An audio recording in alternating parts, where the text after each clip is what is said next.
السلام علیکم لسنرز، آج جو میں ناول ریڈ کرنے جا رہی ہوں وہ ہے محبت دل پہ دستک، جو کہ تری ہے عفت سحر طاہر کی۔ چلیے شروع کرتے ہیں اس کی قسط نمبر 11۔ ناول شروع کرنے سے پہلے اگر آپ نے میرے اس چینل اور میرے دوسرے چینل کو سبسکرائب نہیں کیا تو پلیز دونوں کو سبسکرائب کر دیجیے۔ دوسرے چینل کا لنک آپ کو ویڈیو ڈسکرپشن میں دے دیا جائے گا۔ اگر آپ کمپلیٹ ناول سننا چاہتے ہیں تو پلیز اس چینل کو ضرور سبسکرائب کیجیے۔ ساتھ ہی ویڈیو کو لائک کیا کریں، کمنٹ ضرور کیا کریں تاکہ ہمارے چینل کی ریٹنگ اچھی ہو سکے۔ چلیے شروع کرتے ہیں۔ وہ پلاسٹر آف پیرس کے اسی خالی ہاتھوں والے مجسمے کے سامنے کھڑی تھی۔ اس کے ملائم ملائم انگلیاں پھیرتی وہ جیسے کہیں دور نکل گئی تھی۔ کتنی مشابہت ہے ہم دونوں میں، بظاہر کوئی کمی نہ ہوتے ہوئے بھی کتنی بڑی کمی ہے۔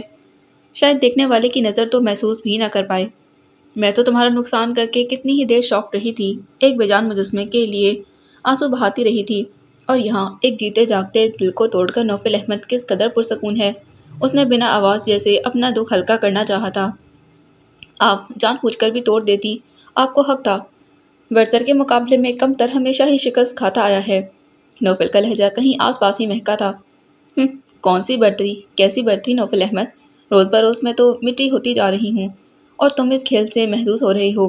کاش تمہارا وہ روپ سچ ہوتا۔ اس کی آنکھوں میں نمی ابھرنے لگی تھی۔ دروازے پر کھٹکے کی آواز سن کر وہ چونکی ضرور مگر پلٹی نہیں۔ اب کی بار ذرا احتیاط کیجیے گا، آپ کو تو یوں بھی بہت کچھ توڑنے کی عادت ہے۔ نوفل کی آواز نے اسے ساکت کر دیا تھا۔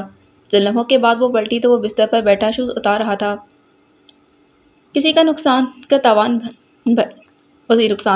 بھر رہی ہوں آج۔ بلا کا صبر رکھنے والی صبا کو لگ رہا تھا جیسے ضبط کا یارہ نہ ہو۔ عورت چاہے دنیا کا ہر ظلم برداشت کر لے مگر شوہر کی بے اعتنائی اور بے پرواہی کی مار نہیں سہ سکتی۔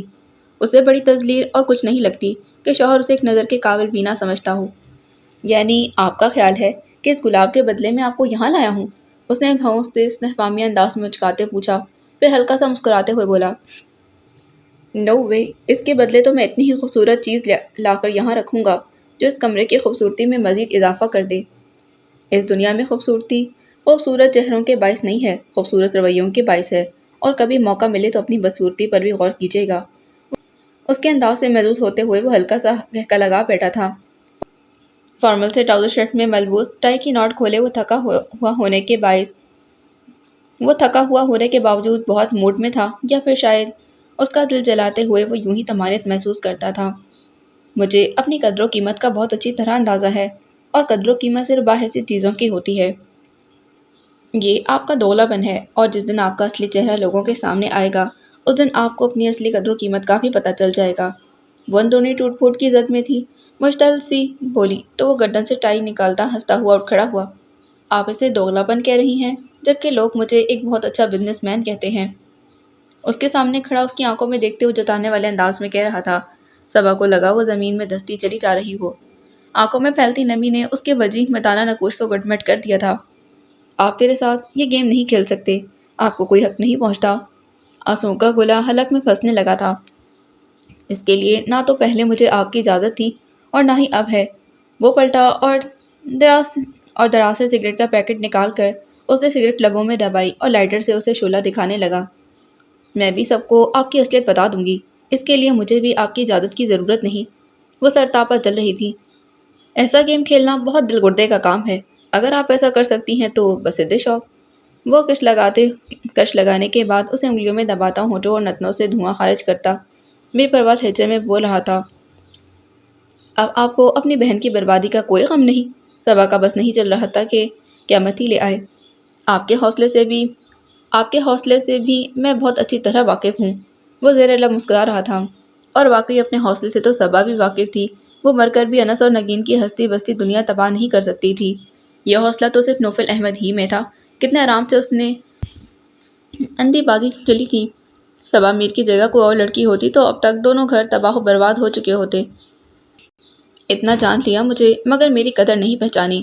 اس کے دل میں طوفان سا اٹھنے لگا تھا۔ آپ نے سالے سے شادی کیوں نہیں کر لی؟ اس کے چلتے لہجے پر نوفل نے بہت حیرت سے اسے دیکھا، پھر بہت آرام سے بولا، جن کے ساتھ ساری عمر کا تعلق ہو ضروری تو نہیں کہ ان سے شادی کی جائے۔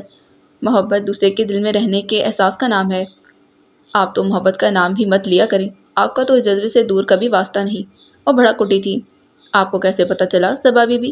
وہ اس کے انداز سے بہت حظ اٹھاتا اس کے بالمقابل ہوا تھا۔ پھر اس کی نگاہ کو گرفت میں لے کر بولا، آپ نے برتا ہی کہاں ہے ہماری محبت کو؟ اس کا لہجہ بہت ٹھہرا ہوا تھا۔ سگریٹ کی خوشبو آن واحد میں صبا کو اپنی لپیٹ میں لے گئی تھی۔ اوپر سے اس کے لفظوں کا کھلا ہوا ایسا کوئی رشتہ ہی دونوں کے مابین کب استوار ہوا تھا کہ یہ جھجک دور ہو پاتی۔ آپ نے ایسا حق دیا ہی کب ہے؟ پتہ نہیں کیسے اس کی زبان پھسل گئی تھی، خود وہ بھی تو دھک سے رہ گیا۔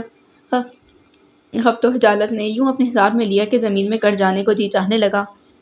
اس کی خجالت سے سرخ ہوتے رخساروں اور ان پر سجدہ ریز یا گھنی پلکوں نے لہجہ بھر کو نوفل احمد کی نگاہوں کو جکڑ لیا تھا، مگر اگلے ہی پل وہ خود کو سنبھال گیا۔ آپ کیا کریں گی اس محبت کو برت کے؟ بقول آپ کی گزشتہ محبتوں ہی نے آپ کو مالا مال کر رکھا ہے۔ وہ بہت پرسکون لہجے میں اس کے کہے الفاظ دہرا رہا تھا، انداز ایسا ہی تھا جیسے اس کی مرضی کے افیئرز کا ذکر کر رہا ہو۔ بے بسی کی زیادتی نے اس کو کھلا دیا تھا۔ ہاں، نہیں ہے کوئی شوق مجھے آپ کی محبت کو برتنے کا۔ اگر آپ نے کسی غرض سے اس شادی کا اہتمام کیا تھا تو میں نے بھی تو بہت خوشی سے رضامندی نہیں دی تھی۔ نوفل کو یہ خلط خاموشی نے اس کے دل میں ٹھنڈک اتار دی تھی۔ اس کی طرف دیکھے بغیر وہ رونے کی خواہش کو دل میں دباتی صوبے میں دھس گئی۔ چلیں، اچھا ہوا آج یہ بات بھی سامنے آ گئی کہ آپ مجھ سے شادی کرنے کو تیار نہیں تھی۔ کل خود میں اکیلا ہی تو قصوروار نہیں ٹھہرایا جاؤں گا اس معاملے میں۔ قدرے توقف کے بعد اس نے معتدل لہجے میں کہا، مگر میں اپنی زندگی اس قید میں گزارنے کو تیار نہیں۔ جب ہمارے درمیان کوئی رشتہ ہی نہیں ہے تو پھر فقط ایک کمرے میں رہنے کا کوئی جواز نہیں۔ اس کی سنگ دلی صبا کو چور چور کر رہی تھی۔ سمجھ میں نہیں آ رہا تھا کہ کون سے ایسے الفاظ کہے جو اس کا سارا اطمینان اور سکون غارت کر دیں۔ جھک کر سگریٹ کو سوسن میں بجھاتے ہوئے وہ چہرہ گھما کر اسے دیکھنے لگا۔ اس کے لبوں کی تراش میں محض کن مسکراہٹ جگمگا اٹھی تھی۔ ایکچولی میں بہت فیئر کھیلنے کا عادی ہوں۔ میں نے جس نظریے سے آپ سے شادی کی تھی وہ آپ کو بتا دیا ہے۔ اس کے بعد بھی اگر آپ کے دل میں میرے لیے سافٹ کارنر ہے تو میں آپ کے جذبات کا پاس رکھ سکتا ہوں۔ وہ کہہ رہا تھا۔ صبا کو لگا وہ بھگ سے اٹھ گئی ہو۔ کیا سمجھ رہا تھا وہ اسے؟ فطری جذبات سے مجبور ہو کر اس کے آگے جھک کر چند لمحوں کی بھیک مانگنے والی۔ اس کی بات اسے گالی کے مترادف معلوم ہوئی تھی۔ بیہیو یو مسٹر نوفل احمد۔ وہ کسی صورت بھی اپنی آواز کو کنٹرول نہیں کر پائی تھی۔ اشتعال کی تیز لہر اسے بے قابو کر گئی تھی۔ یہ رشتہ جتنا آپ کے لیے ناپسندیدہ ہے اس سے کہیں زیادہ میرے لیے قابل قبول نہیں۔ اگر آپ اس بندھن کو کسی مجبوری کے تحت نبھا رہے ہیں تو میری زبان بھی بہت سی مجبوریوں کا پاس رکھے ہوئے ہے، اور جہاں تک بات ہے جذبات کی تو محبتوں کی پیداوار ہوتے ہیں، اس کے سوا کچھ بھی نہیں۔ اور میں نفسانی خواہش کی غلام نہیں ہوں کہ آپ کے ایک اشارے پر قدموں میں ڈھیر ہو جاؤں۔ اس کے غصے سے محظوظ ہوتے نوفل نے اپنی سحر تراز آنکھوں کو خفیف سی جنبش دیتے ہوئے ہلکے سی پراطمینان مسکراہٹ کے ساتھ کہا، تو جب میں بھی اس سچویشن میں مطمئن ہوں اور آپ کو بھی کوئی فرق نہیں پڑ رہا تو زندگی کو گزرنے دیں اس کی من مرضی سے۔ وہ اسے نظر انداز کرتا کپڑے بدلنے کی غرض سے ڈریسنگ روم میں چلا گیا تھا۔ صبا نے حد درجہ بے بسی کا شکار محسوس کرتے ہوئے سر ہاتھوں میں تھام لیا تھا۔ بہت سے سوال اس کے سامنے کھڑے ہوئے تھے جن کے جوابات ڈھونڈنا ازحد ضروری تھا۔ نوفل کا رویہ ناقابل برداشت تھا۔ صبا نہ تو ململ شدہ زندگی گزارنے کی عادی تھی اور نہ ہی عادی ہونا چاہتی تھی، مگر اس سارے پانسے پلٹنے کے لیے ایک بہت مضبوط حکمت عملی وضع کرنے کی ضرورت تھی۔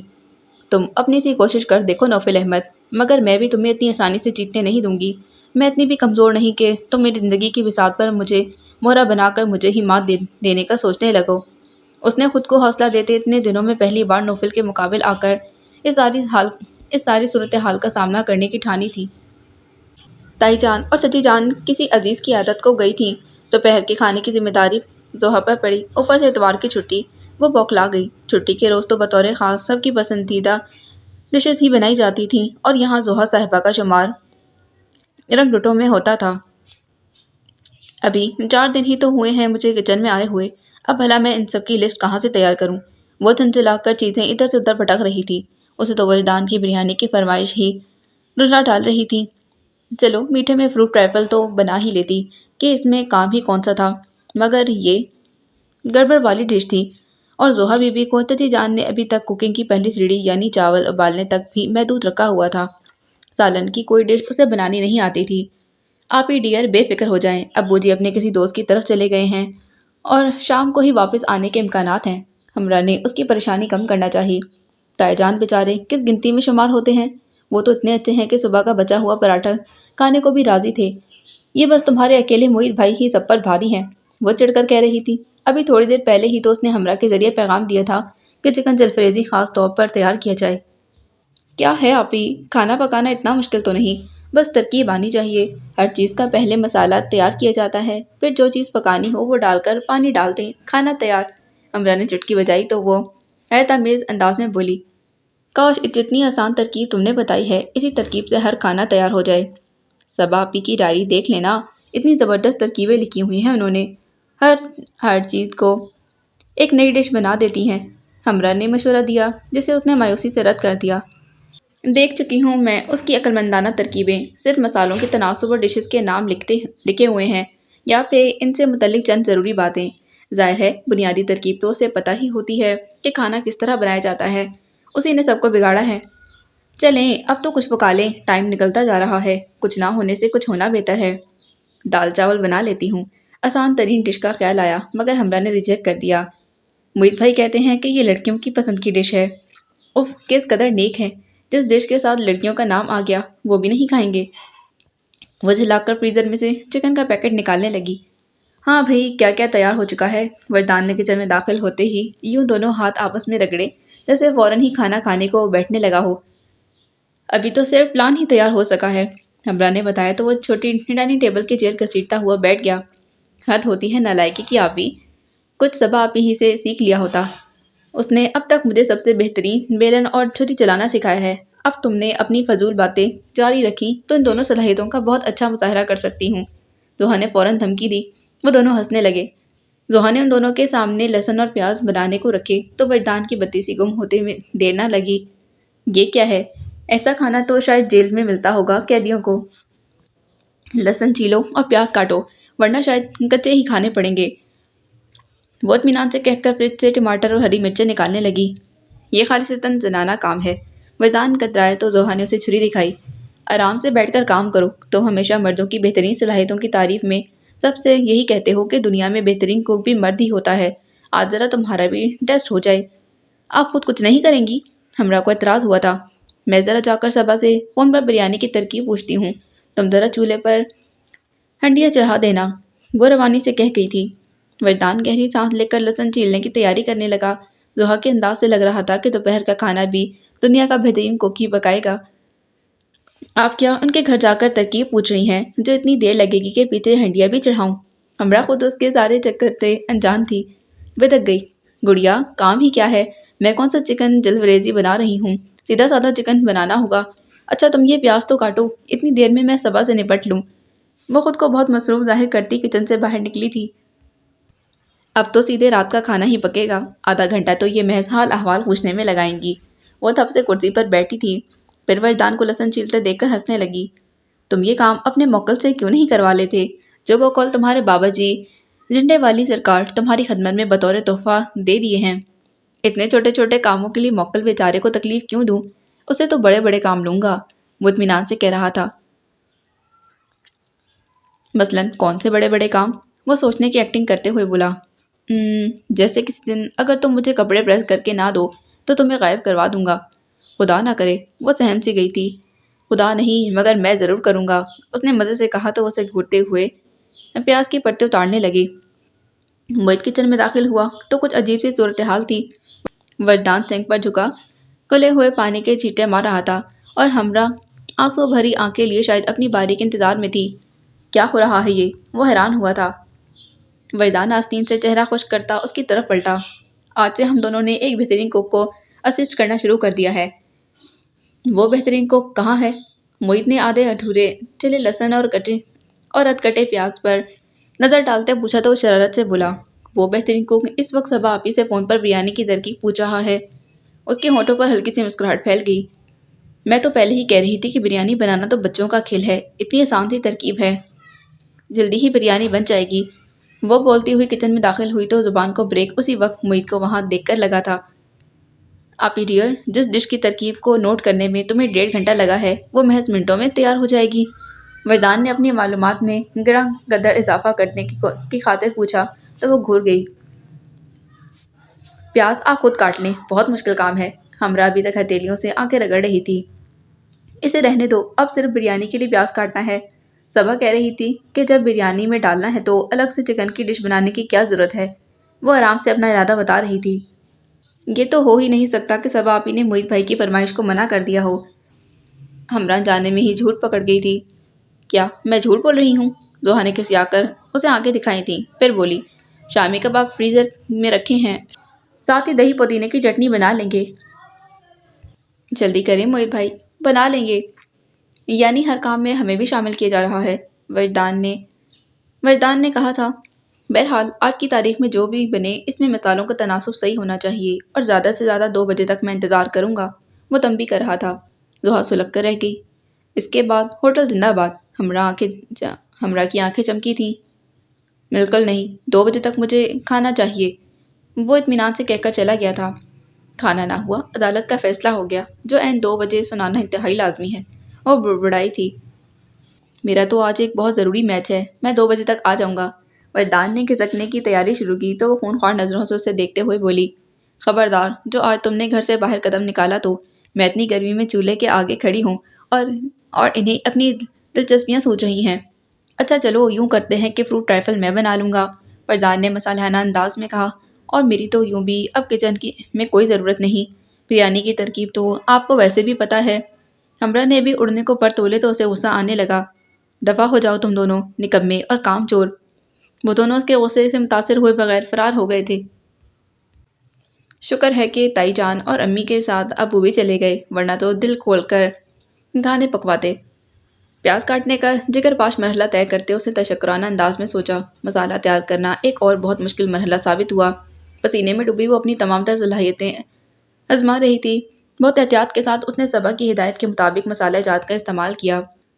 کم از کم وہ آج تو موہت حسن کے سامنے شرمندگی کا شکار نہیں ہونا چاہتی تھی، مگر اپنی عقل کا ماتم کرنے کو جی تو اس وقت چاہا جب مسالہ تیار ہونے اور جانے پر یاد آیا کہ چاول ابال کر رکھے ہی نہیں تھے۔ 11 بجے سے شروع ہونے والی بریانی بمشکل 2:30 بجے تک تیار ہوئی تھی۔ تب تک وہ مر جانے کی حد تک تنگ آ چکی تھی۔ گرمی کی شدت نے بے حال کر کے رکھ دیا تھا۔ دوبارہ ہمراہ اور وجدان فروٹ ٹرائفل اور کبابوں کے لیے چٹنی تیار کر چکے تھے۔ اس دوران ہمراہ اور وجدان فروٹ ٹرائفل اور کبابوں کے لیے چٹنی تیار کر چکے تھے۔ بریانی کو دم پر رکھنے کے بعد اس کی سانسیں آسان ہوئی تھیں۔ وہ فوراً کچن سے نکل کر تینوں کو ٹھنڈی فضا میں مزے سے ٹام اینڈ جیری دیکھتے پا کر اس کے تلووں سے لگی تھی۔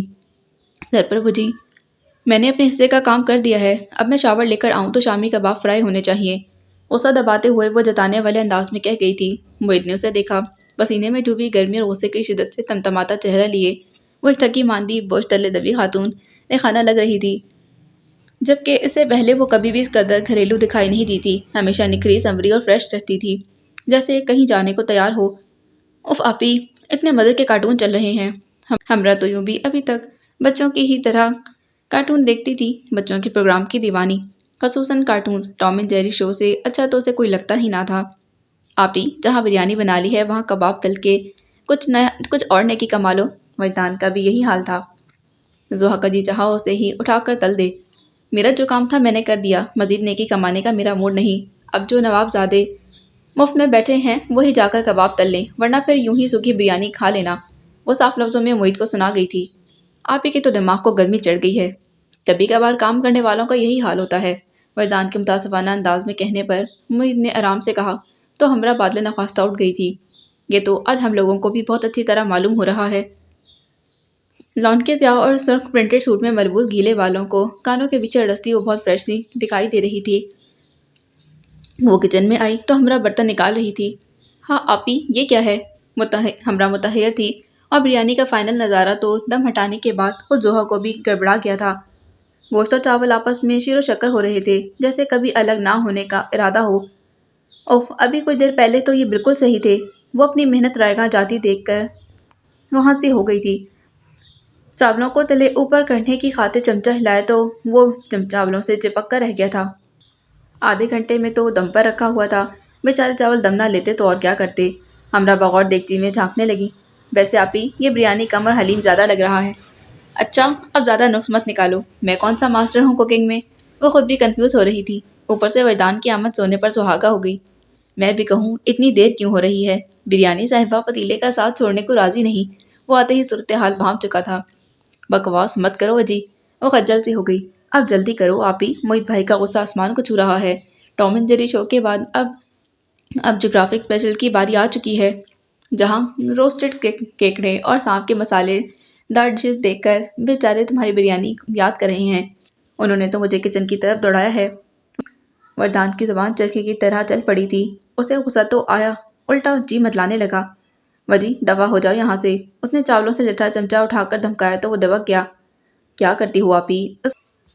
اس کی کلف بھلا مہینہ بھر کہاں اترے گی شرٹ سے؟ مجھے تو بتائیں نا، اسے ڈش میں نکالنا ہے یا ڈونگے میں؟ ہمراہ الجھن میں تھی۔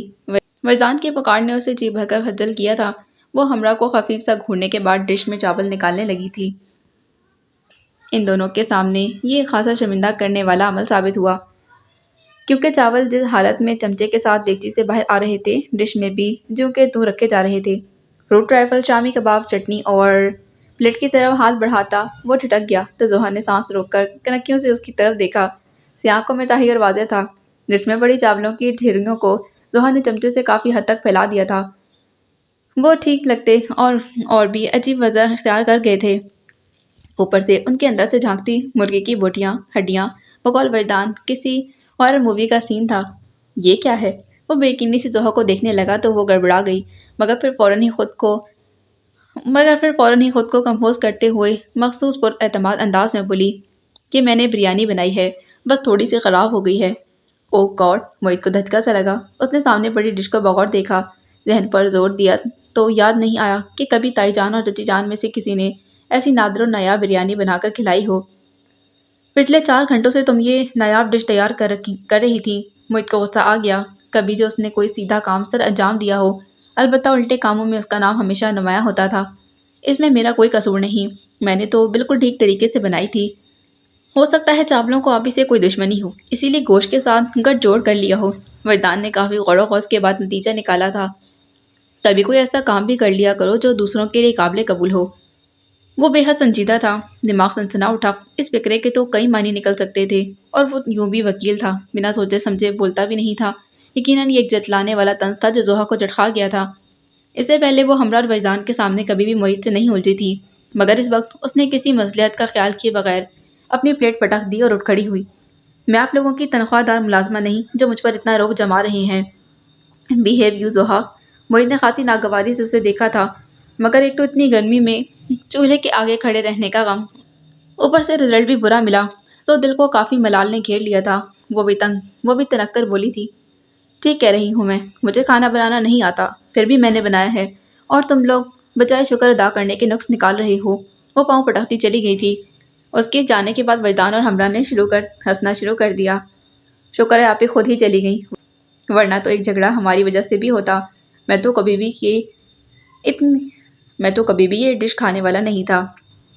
اندازہ کریں کہ ابھی انہوں نے سباب ہی سے پوری ترکیب پوچھ لی تھی، خود سے بناتی تو کیا چیز ماتے وجود میں آتی۔